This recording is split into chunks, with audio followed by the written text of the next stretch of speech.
Good morning, good afternoon, and good evening, Facebook, YouTube, and almost Instagram. Where are you, Instagram? There you are. Welcome, everyone, to the 33rd episode of Who Are You? Who, who, who, who? Who are you, Toni Galardi? Do. Oh my goodness. Ladies and gentlemen, welcome to the 33rd episode. I was like, oh, she'll be surprised that she's got master numbers, but not surprised at all. Love that number. It's so good. I want to welcome you to, and she was my neighbor. Then we discovered she's been my sister. Then we discovered we were healing sisters. Then we discovered she is a psychologist. She is an astrologer. She is an author. She is an effing powerhouse. My dear friend, triple cancer, Dr. Toni Galardi. So happy to be here with you. You're so Oh much my fun. gosh. We're laughing. We're like running late. She had tech issues. It's like Mercury's on the sun. She's got certain aspects. Happy Kazemi, everybody. And oh my gosh, I've had personal things going on so much. Like I didn't even get a newsletter out to people, but we will have this in the can for both of us to be able to share in the future. And I mean, may I just say what an honor and a gift it is to be reunited for you with you in this potent time in our evolutionary and ascending and astrological and time on beloved Gaia. It is my pleasure to be here with you. Thank Truly you, sister. an Thank honor. you. I love our curly hair. No, you do not have to have curly hair to be my friend, but it's fun because there's spirals that help us activate the beautiful golden Christed spiral that we are all moving towards every breath of every day. So your story is magnificent.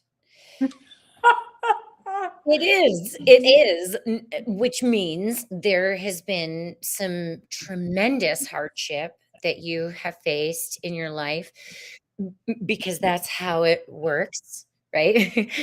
Um, so my question to introduce you to who you are and how you got this way, um, when did your spiritual and healing journey begin in your life? So I would say that at age 30, when I went through my first Saturn return, and I had walked away from my career as a psychotherapist. I had done all of that very early in life. Graduated from college at 20 and then grad school by the time I was 24, 25, and had gone through a Jungian psychoanalytic training and realized the process was just too long. I knew there was an answer. I didn't have it. So I sold my practice when I went through a divorce, and I was living in Orange County, California, and had the big house, the husband, and walked away from all of that, and went on this journey to discover what is, because I knew that I was meant to be in service as a healer, and I discovered astrology, and that showed me, oh my God, this is my soul contract to walk this path of the wounded healer. And it's interesting that literally by making that commitment, then all of this stuff started happening. So I went to Peru and worked with this woman who was a shamanic healer, and at Sacsayhuaman, which is this famous place that women go through this initiation. And when I came back from, this was during the harmonic convergence, when I came back from there, my And entire life fell apart. and the harmonic convergence was August of 1987, in Correct. case any of our viewers don't know that, because this is a lot of new information for people. And in the current now, I'm finding a lot of people are starving for it. Yeah. So little education along the way. So 1987, you did that? Lots of things happened in the world after, because it was such a commitment of groups of people all over the planet on that day to bring healing to our planet. And I was on a solo journey. I just intuitively knew that I was supposed to be doing this by myself, and it was the first time I'd ever traveled alone, and canceled all of my plans and literally went on guidance from town to town until I got to Machu Picchu. And in Machu Picchu, on the eve of the convergence, I could not get into a hotel and had to sleep outside in the cold because it's winter there in August. And only later did I realize it was because I was supposed to have access, direct access to those energies from the mountains. And a group that were at the restaurant that I had happened to be eating at were all convening way up on top of what was called Wainu Picchu, which is the feminine version. And it was amazing. The energy that started coming through was so powerful as we each invoked our intention for the planet. And then we, things like the Berlin Wall went down. I mean, it's just like, the USSR, all that stuff, started happening on the planet. There was a great acceleration. So then I had a number of illnesses that traditional medicine could not find an answer to. What they would say when it comes to viruses is you just have to live with it. And one by one, I found my own, through research, found answers to my own healing. And so it became part of what I was here to do. The Chiron path is, I have Chiron in the 8th house. And so I was meant to go through this death and transformation to be able to really be worthy of the job, of working with the world, because then I ended up doing Gaia interviews, and that went to 19 countries in the world. So, yeah. So may I ask, and share whatever your heart feels open to share, what sign and degree is your Chiron at in the 8th house, which is ruled by Scorpio, which has to do with sex, death, taxes, intimacy, other people. Receiving and receiving. And receiving, yes. And what? So it's at 1643. So, oh, wow, the I surrender degree. Is it? Oh, that's interesting, because that's definitely something that's been part of my process. I have, for those who understand this, I have a stellium of planets in the 12th house. So the 12th house, as well as having Neptune, which rules that house, as Pisces rules that house. So I have Pisces on the midheaven, which rules your life purpose career house. I have Neptune in aspect to every single planet in my chart. Okay. Wow. So the concept of surrender, which is very Neptune, about, am I willing to surrender my ego to the divine and to be utilized? And so every morning, that is my request, is to be a vessel to the I am, to be in that unity consciousness as much as possible, and be a light that shines out and supports the world, so. And that literally is how we anchor these higher dimensions and realities through the cores of our toroidal fields, our hearts, down to the core of Gaia. It is that simple. We are the ones assisting her and vice versa to anchor in these new energies coming in. So thank you, sister. And, I was in Machu Picchu climbing Huayno Picchu in the fall of 2020, 2003. So, and then when Mhm. you and I met here, and I'm Yeah. finding this with other sisters, I had lifetimes where I was working with this mountain range and the mountain range of Machu Picchu. And of course, I didn't know that in 2003. And it's so miraculous to witness how all of these contracts that we've all committed to each other to be here in this time to assist each other in this ascension process and awakening and the go time that we are. I How ironic is it, sister, that Neptune's at 29 goes into Aries on Monday for the rest of our lives, and we've got this wintry mix possible storm Mhm. coming to the North Carolina region this weekend. You cannot write it. Right. Cannot write it. Because how I would interpret that is that this week is meant to be not just for people in North Carolina, but everywhere, because there are cosmic influences coming in this week, that we spend as much time on the inner plane as possible, as much time in being. I worked with a client just before the session, before we came on together, and we were talking about, she said, she was feeling guilty because she said, all I want to do is just sit and be. I'm just finding myself not wanting to do anything. I said, perfect. That is absolutely perfect. That's exactly what we should all be doing right now, as much time in being. Exactly, and that really is the message of the astrology, of our ancestors, of everything. It is that simple. Mhm. Now okay, so your client. Okay, so I wanna get into your story of how we work together and what you have healed your own body through. Uh-huh. Um, you are the author of the book LifeQuakes. Um, are you still in the middle of your re-edit?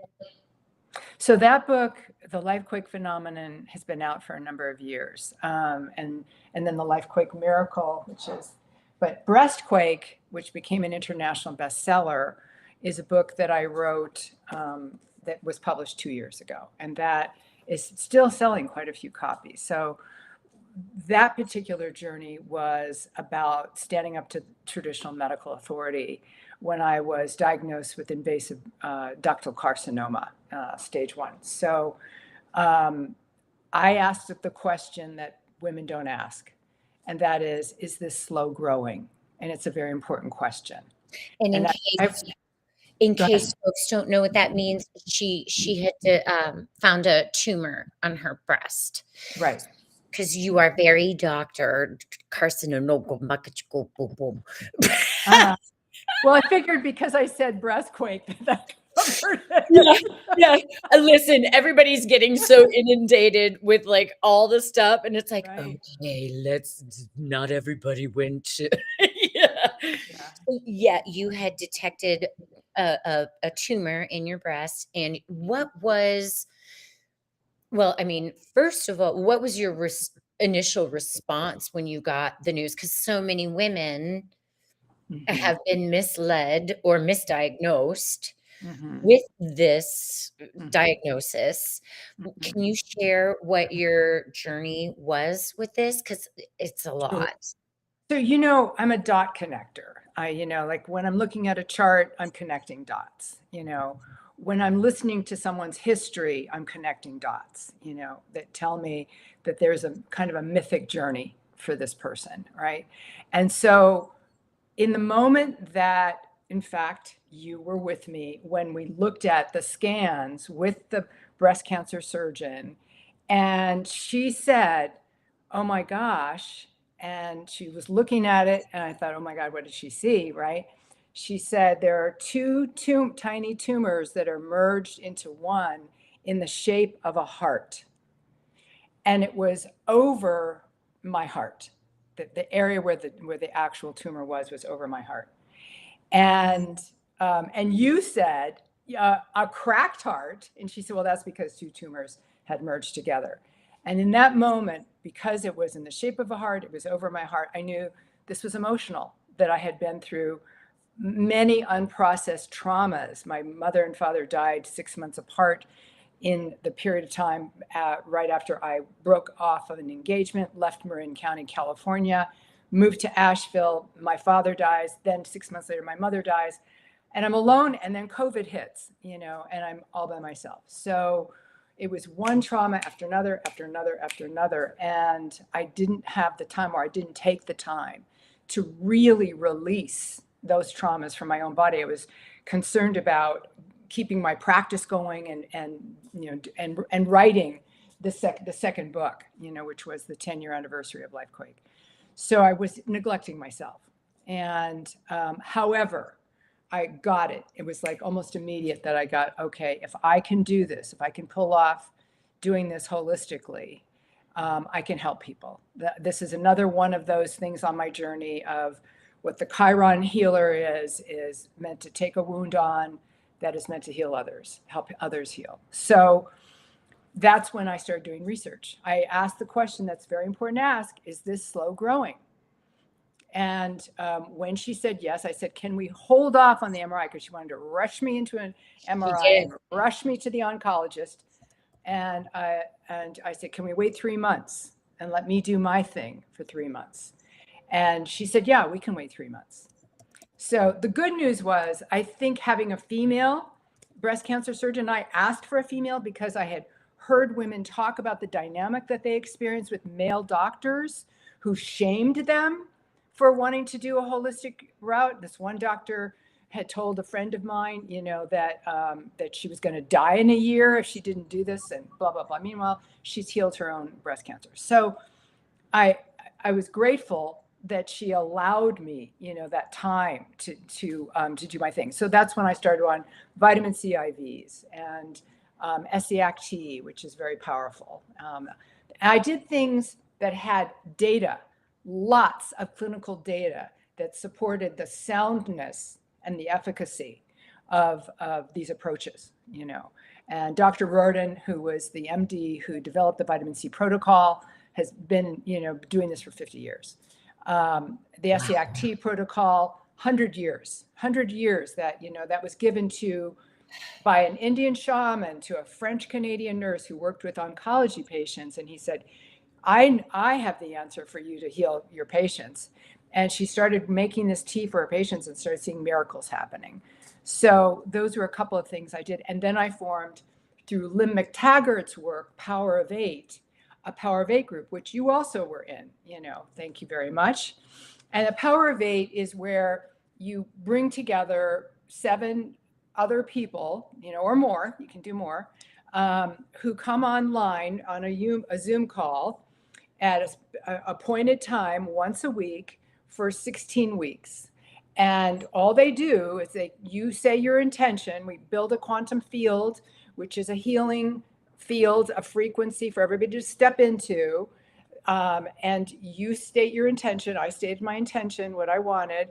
And then everyone got quiet and silent for 10 minutes and just zapped me with healing energy, And like my hands are on fire as you're talking about it. I'm like, oh, but is it not right now? Not right now. We're in a show. So that was the spiritual part. The emotional part was, clearing trauma.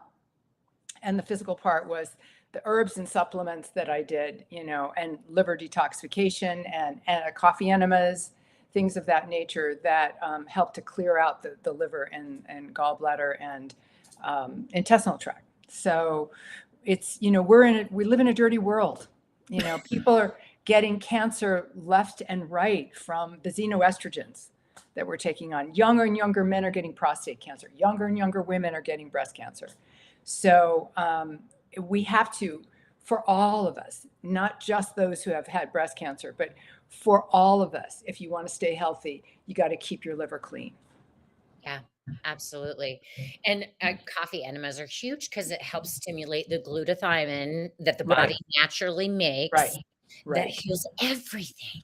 Yes. And this is such important information. And I love and I'm so grateful that you documented your journey because Mhm. And even before all of that, I'm grateful you didn't give your power away Mhm. to the medical industry. Mhm. That's where it starts.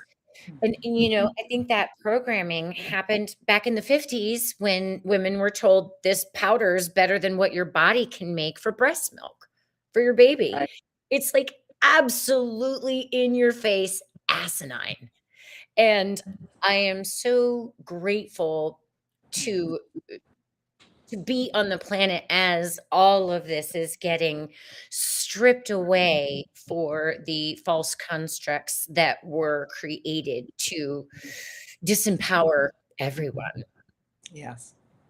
So So we're learning, we're in a journey to develop what Jung called psychological individuation, which means listening to your own soul, learning how to listen. You can take in the data and then do your own work inside and ask, is this my walk in life? Is this what I should be doing? And so when I work with a woman who's just been diagnosed, I I ask a lot of questions because it's not everybody's journey. It's not everybody's journey. One of the women I had interviewed, because I was asking questions, there somebody who a friend of mine knew a friend who'd had a lumpectomy and targeted radiation. And so that was what was recommended by an integrative doctor, by the way, to do targeted radiation and do the lumpectomy. And there was so much fear that she had about it coming back. She said this to me. And I found out recently that it has come back for her 5 years later, and only now stage 4. So one of the things that people don't understand is that when you open up the body, you're risking. There's a big risk, quite frankly. If I had been even more brave, I wouldn't have had a biopsy, mm, because I did have a mass come back that I have since shrunk, but I did have a mass come back in the same place where the biopsy, where they put that little tag in my breast. yeah, I don't even do mammograms anymore because they tagged my fibrocystic breasts with a titanium chip, blah, blah, blah, blah, blah, blah, blah. And I'm like, oh, you just poisoned me with Mhm. a metal. It's all the heavy metals that they put in everything they spray us with, like all, and not not to spread fear about all of that now, but the awareness of it.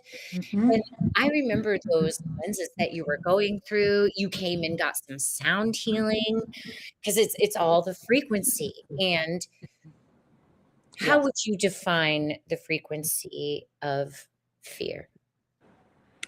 Well, I think all fear is the absence of love, you know. So it takes many different forms. For some people, the range from terror uh, to slight anxiety. Being on a slow uh, upset all the time. You Yeah. know, it runs inflammation in the body. So the more that we can take time outs, and I talk about this a lot in all of my books, taking a time out every couple of hours and checking in on with your belly and just seeing, is my belly constricted or is it soft? And taking 5 minutes to go to the lower dantian, which is 2 inches below the belly button, is a power center in Qigong. Placing your hands over that spot and then just breathing into it, softening and breathing. There's a polyvagal breath that I also teach when I'm working with, when we have more time, that also helps to keep the energy in the jaw relaxed, so that literally, because we have to do these pattern interrupts, we get swept up with life, right? So we have to do these pattern interrupts, which is what I did right before we went on, because I'm getting messages from my computer saying there's no more room on your hard drive. I have so many clips, media clips and stuff from interviews I've done over the years, that it's taken up too much space. So I'm thinking, oh my God, how am I going to do this? And I just took a breath, took a time out before I came on camera. So that kind of stuff, those pattern interrupts, can Mhm. start to reformat your hard drive. And the breath is key. It really is. Breath is key. And it's going to become even more so. Yeah, as we go into Fire Horse. Yeah, the year of the fire horse. Oh my gosh, we've got the conjunction of Neptune and Saturn that everyone's talking about. I am so excited. And we have a solar eclipse on the day of the Chinese New Year, which is 28 degrees Aquarius. February 17th, and it's at a critical degree, 29 degrees Aquarius. Oh, right? it's 29. I think my honeycomb or my seasons and cycles says it's 28. Interesting. Well, it's 28:45 or something like that. So astrology, we consider that, in Sabian symbols, we look at the 29 degrees. So I looked up 29 degrees Aquarius since the symbol is the butterfly. Isn't that wonderful? And Pam Gregory's been talking about us being in the goo of the chrysalis. And like, that's so, I didn't know the Sabian. I don't do Sabian symbols so much, I'll listen to Heather Ensworth and she gets into, many different aspects, but it's the butterfly. Like, this is the unity consciousness we are becoming. Yeah. Yeah. I'm so excited, and my son will be home. Oh, wonderful. Wonderful. Well, in our Aries moons, as you know. So for people, for example, who have their sun, moon, or ascendant at, within 6 degrees, 10 degrees in total, 5 degrees on either side of this eclipse. So at 29 degrees Aquarius, anyone from 24 degrees Aquarius to 4 or 5 degrees of Pisces will have that conjuncting their sun, which brings in a solar eclipse new identity. When I did my dissertation for my PhD, I used the grand fire. There was a grand fire fixed sign cross in August of 1999. And that's when I was doing my dissertation. And so I thought, okay, I'm going to use, because I had a guided visualization that I gave the experimental group, and then the control group just had to live with what was going on. So I used the people who were going to have their sun affected to see if that was really real, and it was amazing. It was amazing how much identity shifts that take place in the year or two after a solar eclipse to those whose sun especially is affected by it, But wow. The ascendant and the moon, so. Heads up, cuspy Aquarians and Pisces. And then we have the lunar eclipse 2 weeks later. So it's going to be powerful, February and March. We are influenced by solar eclipses 6 weeks on each side. So we're in that energy now. We're starting to build in toward that solar eclipse energy. And then the lunar eclipse will be 3 weeks before that lunar eclipse and 3 weeks after that we will really feel its power. So we are in it to win it. Mm-hmm. And again, and my interpretation, because of Aquarius, is it's about all of us having as an intention every day for the global family, that whatever fallout happens in this next year, to keep your intention on that we're coming together as a global family, that this is the intention, because Aquarius rules humanity. So yes, it does. And we actually have a question in the chat. Yeah. A request, could you write the name of the coffee? Because you don't want to use just normal coffee. If you're going to do a coffee enema, you can go online, and I think Queen of Thrones may have a coffee on their site. They're big on castor oils and castor oil packs. And castor oil is amazing. I bathe myself in that all the time. So for coffee, it's a special kind of coffee that's a very high grade, specific to doing coffee enemas. So even if you were to Google coffee for coffee enemas, I would recommend that. Yeah. So. Absolutely. And I've done coffee enemas myself. The first time was definitely a mess, y'all. But you can figure it out, and they are so good for detoxing the liver. And the liver does everything in the body, everything. 500 functions. It's a lot. That's amazing. Mm-hmm. Thank you for answering that. Yeah. Now, so people can find you, Enema, Enama. Is that how you spell it? Enema. EMA. She's French. She's French. My dear friend Elena. Bonjour, Elena. She is French, and this show is resonating a lot with her. She's been having. It's not. They're not diagnosing her with cancer, but it's unknown. So her breast awareness has been on alert. Yeah, and it's not just the breasts, the coffee enemas clear out because the liver affects all the parts of the body. It can create endometriosis, if there's an imbalance where you become estrogen dominant, and that low progesterone that's caused by all those environmental toxins we're taking in that convert into what's called xenoestrogens. It's not real estrogen, not the estradiol we have in our body, but it converts into the bad estrogen into our body. So one of the ways that we keep our uterus and for men, the prostate, and the breasts cleaned out, and the intestinal tract, colon cancer has gone through the roof too. Well, I was watching an episode yesterday with Stuart. I forget his last name. He does these angel sigils. He's got to be a Leo. And he was interviewing Barbara Hanclow, and she is in this now.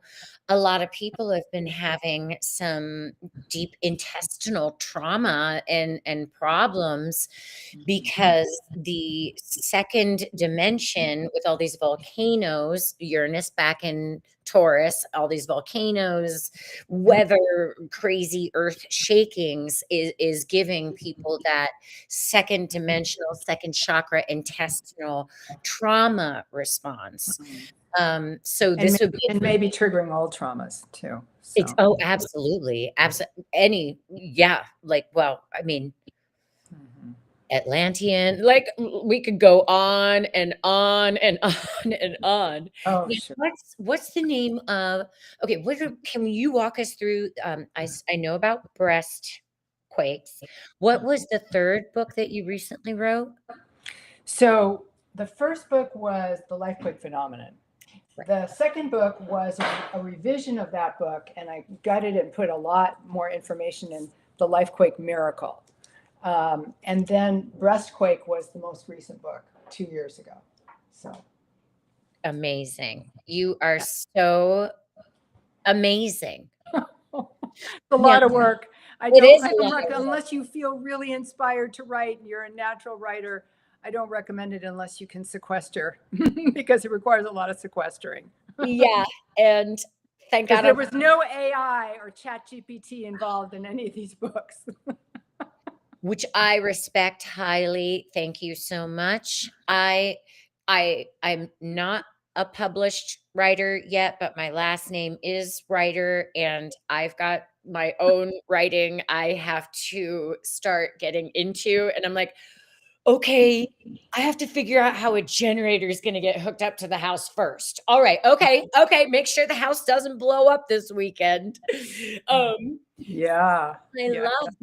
I love that you called them quakes, because there's an unearthing of the trauma in the process that has to happen in order for us to face those shadows. On the cover of this book, there was a reason why you see this is Mother Earth and it's cracked. Okay. So the butterflies in the middle is the awakening when what I called a life quake, which was later bastardized by a New York Times bestselling author, but that's another thing.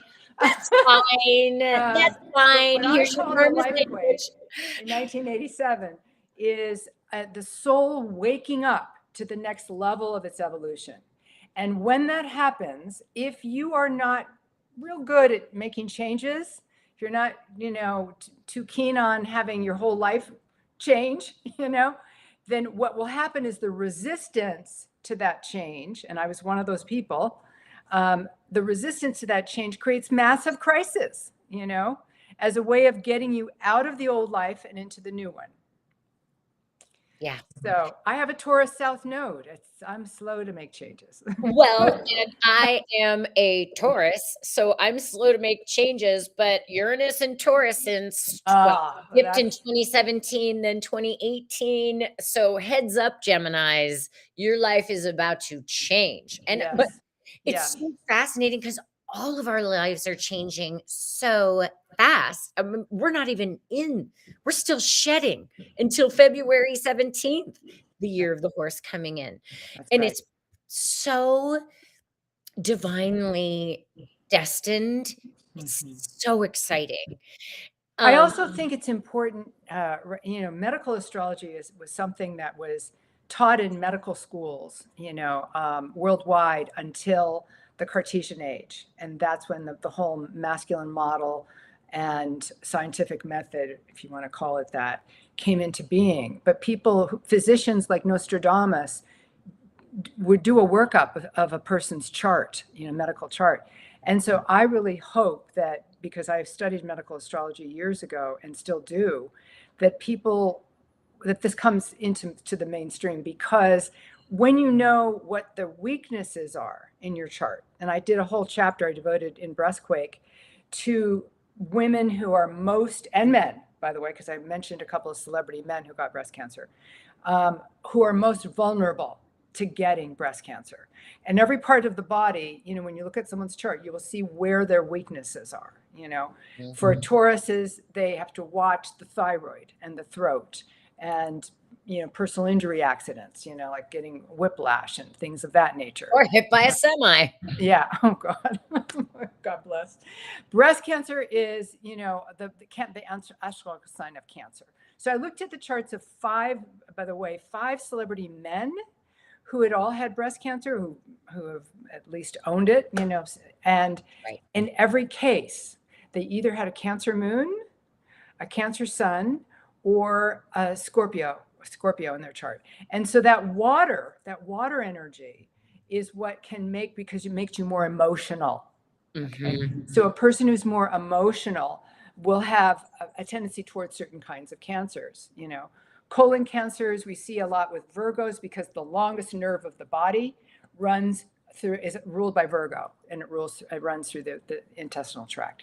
So knowing what your vulnerabilities will be is about taking action. Yeah, To be forewarned is to be forearmed. So absolutely. I love forearced. I love that. I'm like, solar return, solar arc. uh-huh. um, So when people come to you for your one-on-one counseling, what is that? What is that? They can find you at your website, drtonigalardi.com. I'm going to type that in the chat here, which you can't see. Because I know you have to go here in a moment. Time by that fast. Also, my other website is LifeQuake.com. LifeQuake. So that's LifeQuake.com. So yeah, so you can find me through, if you just Google Dr. Toni Galardi, you'll find me, and LifeQuake. Just put It's so Dr. cool. Your name came up first, and people can purchase all of your books. And Well, you can go to Amazon for the books. You can come to my website if you want further. There's also other material. LifeQuake.com has I have a whole program that people can go through that's just a self-tutorial of helping them go through a LifeQuake who can't afford to work with me personally. I'm running a unique kind of situation for me, which is between now and before the solar eclipse, this end of this year of the snake, I am offering 20% off my soul blueprint readings, which is the combination of numerology and astrology. And there's a lot of work that goes into that. So we look at your solar return, we look at your progress chart, we look at your transits, your natal chart, all of that, and your numerology, your numbers. So you do it all. You are the one-stop shop for healing that just is like, okay, we're going to pull this modality, this modality, this modality. It all goes in the cauldron and poof, you're healed. Although it's an inside out process. Now, So thank you for all of that information, and wanting to honor the time. If there was one message you could share with the viewers in this now, um, what would your heart like to express?